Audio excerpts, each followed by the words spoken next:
Muy buenas tardes, bendiciones, que Dios les bendiga enormemente. Bienvenidos al curso de Introducción al Antiguo Testamento, lección número 8. En esta ocasión vamos a presentarles la lección basados en la literatura ah, bíblica sapiensal. Sé que vamos a comenzar con esta interesante temática y espero que a ustedes les guste lo que hoy vamos a estudiar.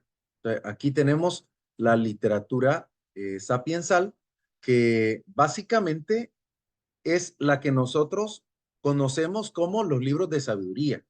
Dentro de los libros de sabiduría se llaman también en hebreo otros escritos o simplemente escritos.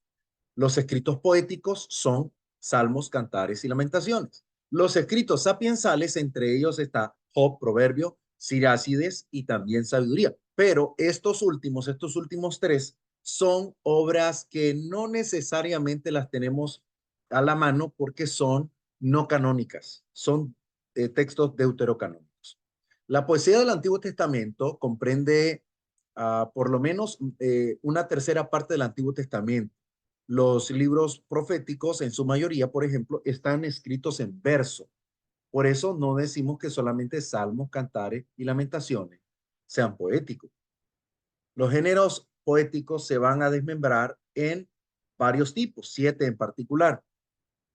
Tenemos el sir, que significa un canto, una alabanza. Está el masal, que es un dicho, un proverbio, una parábola. Está el mismor, que es un salmo. El nehum y el masá, que es un oráculo, que es una profecía. El yidah, que es un enigma, una adivinanza, un acertijo. El berakaj, que es una bendición para la familia, para los reyes, para la gente, para los que son obedientes. Y está el kelalaj, que es una maldición. Nadie quiere una kelalaj en su vida. Todos queremos una berakaj, una bendición. La poesía en el Próximo Oriente, en Israel, se constituye más o menos entre el siglo XI y siglo X antes de Cristo o antes de la era común. En el Próximo Oriente, la poesía no se practicaba como estética o como una cosa literaria, sino que constituía una verdadera forma de conocimiento, una forma de literatura. Los textos poéticos mesopotámicos tenemos, por ejemplo, el Gilgamesh, los poemas míticos de Enuma Elis y el Atra Asis. Hay también oráculos de tipo profético y gran variedad de oraciones, himnos y lamentaciones. Recuerdo en alguna lección, la lección 5 o 6, hablábamos acerca de la literatura mesopotámica a nivel general, acerca de lo que la literatura de esta región mostraba y que coincida precisamente o tenía ciertos vínculos estéticos y literarios de contenido de su saber con el Antiguo Testamento. Tenemos los oráculos de tipo profético y las oraciones, himnos que aparecen enormemente narrados en el libro de los Salmos, por ejemplo. También aparecen a nivel pedagógico en las obras de Job. Los textos poéticos egipcios, por su parte, tenemos el himno al sol del faraón Akenatón, las confesiones negativas del libro de los muertos, que mucha gente que era enterrada, incluso era enterrada con el libro de los muertos. Era un libro de mucho valor en la literatura egipcia. Eh, Ugarit nos ha transmitido abundantes himnos y poemas míticos con notables acentos religiosos. Ugarit, estamos hablando de los textos antiguos de la literatura poética. Las características generales de la poesía hebrea, tenemos, por ejemplo, la sonoridad, se incluyen todos los procedimientos que juegan con la combinación de formas, por ejemplo, la aliteración, la asonancia, la rima, los juegos de palabras, la paronomasia, la onomatopeya, es decir, los sonidos emitidos a través de la literatura. Tenemos la eufonía, en algunos casos también la cacofonía, que era poco usual. Tenemos el paralelismo, que consiste en la articulación binaria y equilibrada de las sentencias completas o subordinadas, de modo que la combinación produzca la repetición, la comparación. Nacen así tres tipos de comunes paralelismos. El sinónimo, el antitético, el sintético, que es conocido también como el formal. La repetición de sonidos, que era prácticamente la reiteración, tenemos también a través de la repetición de algunos significados. Tenemos también la antítesis, la imagen, los procedimientos de composición y otros elementos que son sustanciales en la literatura. Pueden ustedes tomar en cuenta algunos de estos textos, de estos pasajes que aquí aparecen, que son bien significativos a nivel de literatura.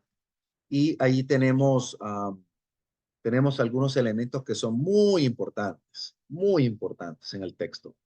Tenemos cantos al trabajo, cantos de banquete, cantos de amor, cantos eh, también hacia la vida, la muerte, sátira, eh, epitalamios, que son prácticamente textos que inician la narrativa de un contenido. Tenemos también las elegías, que son prácticamente son como odas, cánticos. Tenemos también cantos de victoria, que son los epinicios. Tenemos fábulas, como historias pequeñas. Tenemos también escritos, que son narrativas muy trascendentales en el texto. Tenemos también los escritos propiamente dichos. La sabiduría representa toda la actitud de hombres y pueblos cuyo objetivo es encontrar soluciones, respuestas a las grandes preguntas, desafíos y misterios. Um, de allí, de ahí que haya también en la narrativa la adquisición y dominio de tal sabiduría para llegar a contribuir, para construir un verdadero arte, el arte de vivir.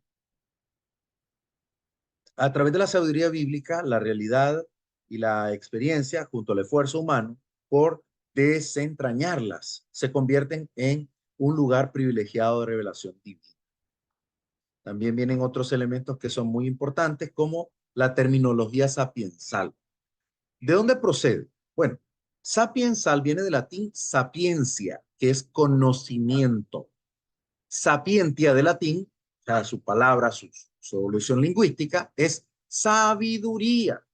Y viene también del sapere o del saber.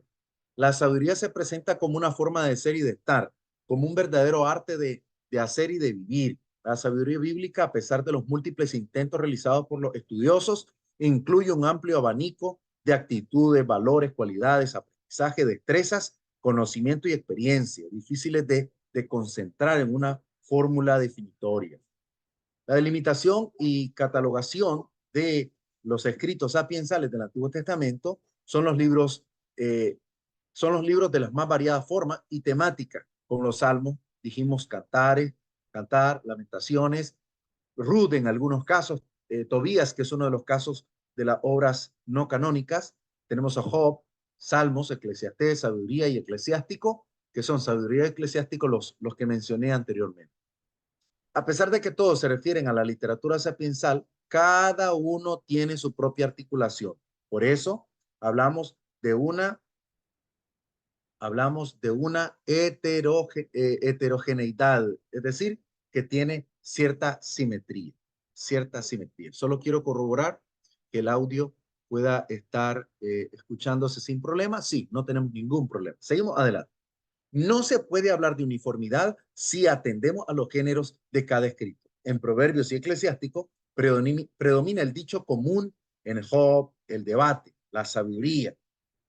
En Job, por ejemplo, siempre está el debate, está la contienda, está la réplica. La sabiduría mezcla la exhortación y el elogio con frecuencia de tonos. Ustedes lo van a ver, por ejemplo, cuando el joven aparece en el capítulo 32, un debate tremendo entre Elifar, tenemos también allí Bildad, que están en contienda contra el joven Eliud. Entonces, allí hay una contienda de personajes y hay también reprensión, consejo, exhortación. Está también la presencia de lo sapiensal en el resto del Antiguo Testamento. Aparecen en muchas ocasiones. Aparece drama, aparece fábula, aparece historia, aparece narrativa, aparecen espacios de parábolas, de narrativas, de églogas, de odas, de cánticos, el canto de Ana, el canto de, por ejemplo, la joven Miriam, el cántico de Aarón y otros. Entonces, ahí tenemos una interesante forma de ver la narrativa del texto. Tomen nota de lo siguiente. El fenómeno sapiensal en el Próximo Oriente Antiguo. Para la Biblia, los sabios por antonomasia, por naturaleza, son los pueblos vecinos, especialmente Egipto y Mesopotamia. Más allá, Indochina también ya estaba trabajando, o trabajaría posteriormente el tema de la sabiduría, lo que nosotros conocemos como la sabiduría oriental.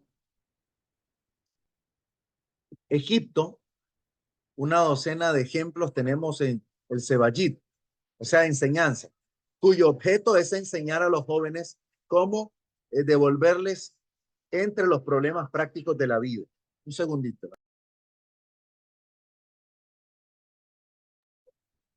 En Mesopotamia, los escritos sapiensales de origen sumerio o asirio babilónico abarcan un amplio campo de sabiduría y de literatura, que va desde la literatura cortesana, humilde, sencilla, de pueblo, hasta los relatos populares. Los influjos externos más tardíos, hay que mencionar la filosofía y la cultura greco-romana, en este caso la griega primeramente, y luego la literatura latina. Tras las campañas victoriosas de Alejandro Magno, se creaban cantos propiamente antiguos de escribir. La sabiduría en Israel y la antigua sabiduría popular, la sabiduría israelita, tienen su origen en la sabiduría del pueblo, adoptando elementos y formas orales. Sabiduría popular surge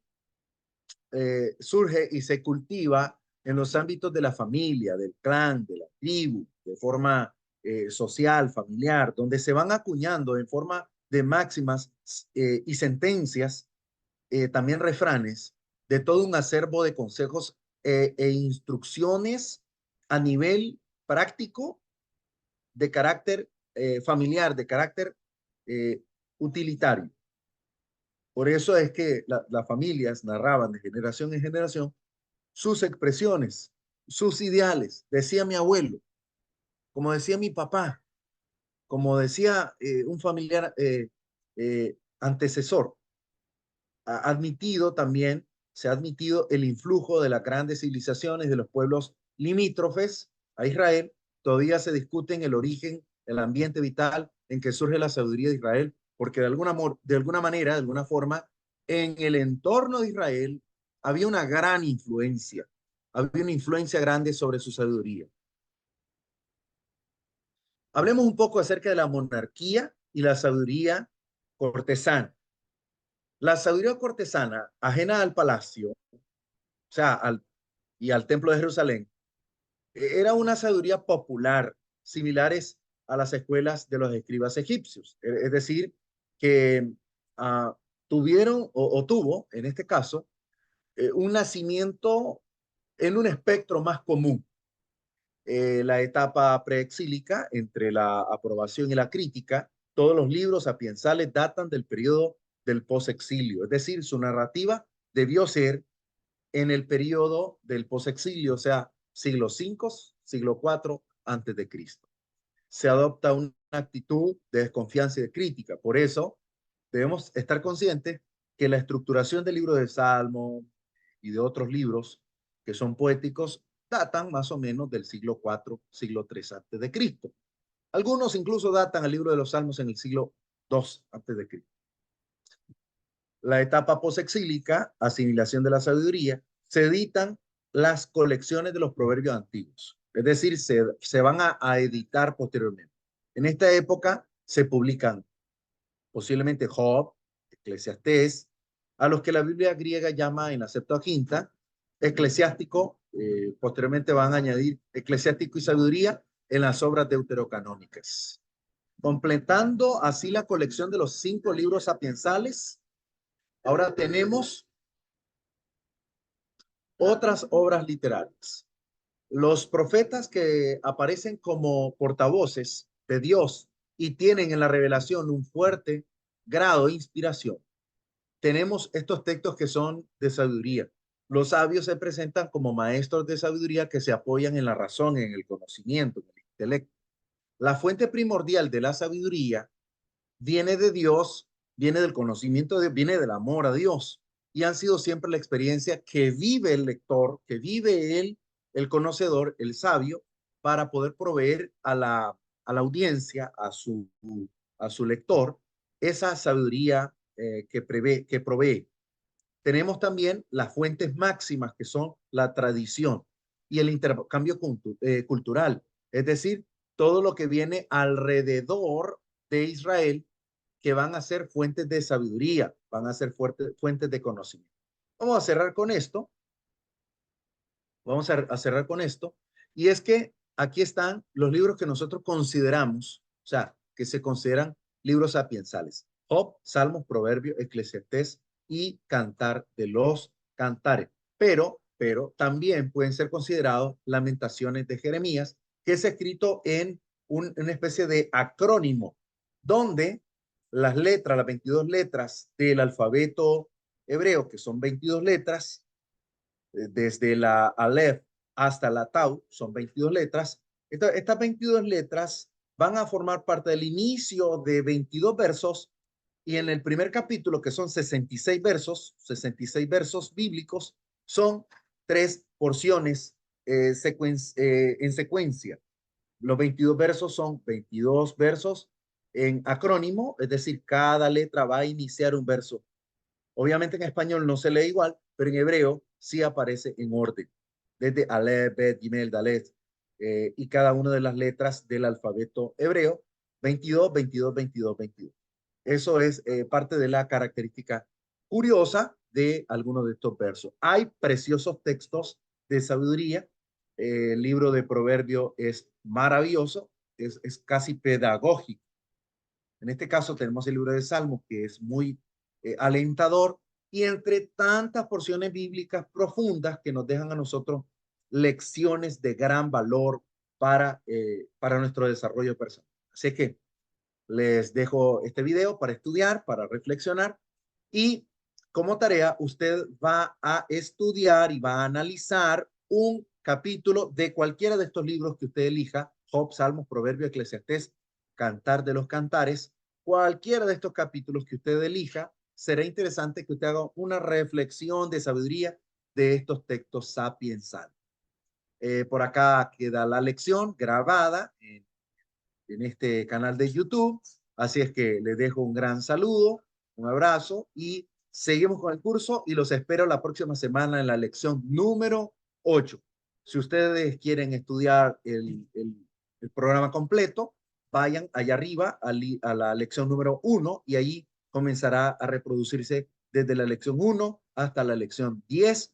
Por ahora, terminamos la lección número 8. Agradecido por su atención. Dios le bendiga. Se despide de ustedes Gerson Bravo. Bendiciones.